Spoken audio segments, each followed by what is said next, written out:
Saya Sinta Hasana ingin menceritakan sedikit tentang bangsa Prancis masuk ke Indonesia.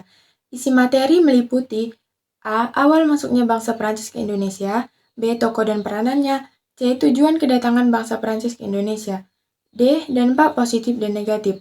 A. Awal masuknya bangsa Prancis ke Indonesia. Bangsa Prancis di Indonesia adalah salah satu peristiwa dalam topik mengenai periode peradaban bangsa Eropa di Indonesia. Periode ini merupakan bagian dari sejarah peradaban Indonesia modern.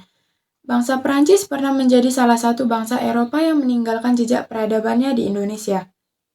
Prancis pernah berkuasa di Indonesia selama 5 tahun, yakni dari tanggal 5 Januari 1808 hingga tanggal 18 September 1811. Meski demikian, kehidupan peradaban dan kekuasaan bangsa Prancis dilakukan tidak secara langsung, melainkan melalui pihak perantara. Prancis mulai masuk ke Indonesia ketika Belanda masih menjajah Indonesia, dan VOC yang saat itu didirikan dan kemudian dibubarkan secara resmi pada tanggal 1 Januari. Belanda yang pada saat itu wilayah jajahan Prancis, sehingga menjadi bentuk kekuasaan pemerintahan dan kebijakan-kebijakan diatur dan ditinjau langsung oleh Prancis.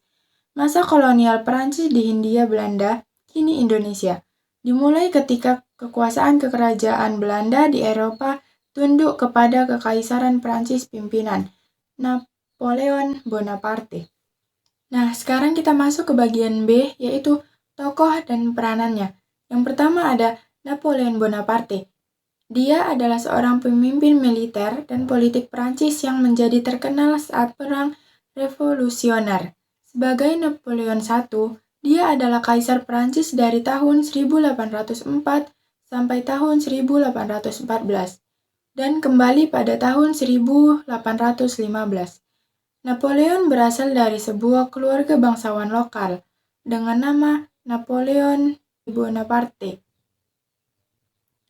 Kedua ada Charles de Gaulle. Jenderal de Gaulle adalah pimpinan militer dan negarawan Prancis. Sebelum Perang Dunia Kedua, dia dikenal sebagai penyusun taktik tank dan merupakan pendukung penggunaan kendaraan lapis baja dan pesawat tempur. Dia adalah pemimpin kelompok pejuang Prancis merdeka dalam Perang Dunia Kedua dan merupakan kepala pemerintahan pelarian Prancis pada tahun 1944 sampai 1646. Dipanggil untuk masuk pemerintah pada tahun 1958. Beliau menginspirasikan terbentuknya konstitusi baru dan merupakan presiden pertama dari Republik Kelima Prancis antara tahun 1958 sampai 1969. Ideologi politiknya dikenal sebagai Gaullisme, yang akan sangat berpengaruh dalam perkembangan politik Prancis selanjutnya. 3. Ada Jean d'Arc. Jean diberi tugas sebagai memperagakan pengepungan terhadap Orleans oleh Raja Charles VII sebagai upaya pembebasan kota tersebut. Ia menjadi terkenal karena berhasil mengakhiri pengepungan dalam tempo hanya 9 hari.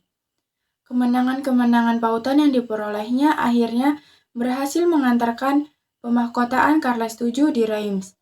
Jean yaitu tokoh penting dalam sejarah atau kebiasaan Barat.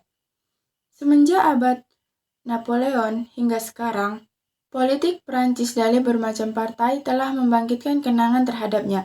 Banyak penulis dan komponis telah membuat bermacam karya tentang dirinya. Kita masuk ke bagian C, yaitu tujuan kedatangan bangsa Prancis ke Indonesia. Kedatangan bangsa Prancis ke Indonesia ialah ingin menguasai kekayaan alam Indonesia, terutama rempah-rempahnya.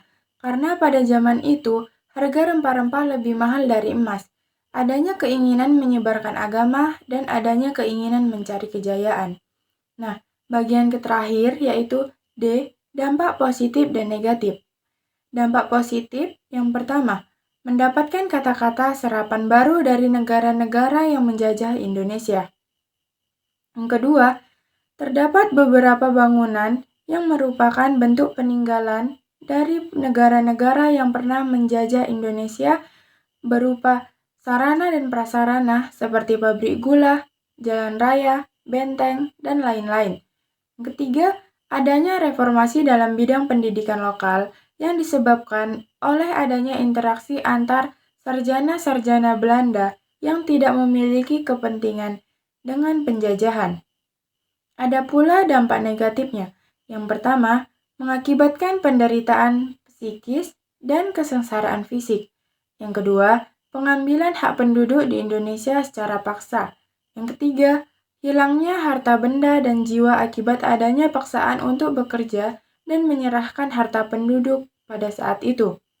Yang keempat, perampasan kejayaan sumber daya alam, terutama berupa rempah-rempah.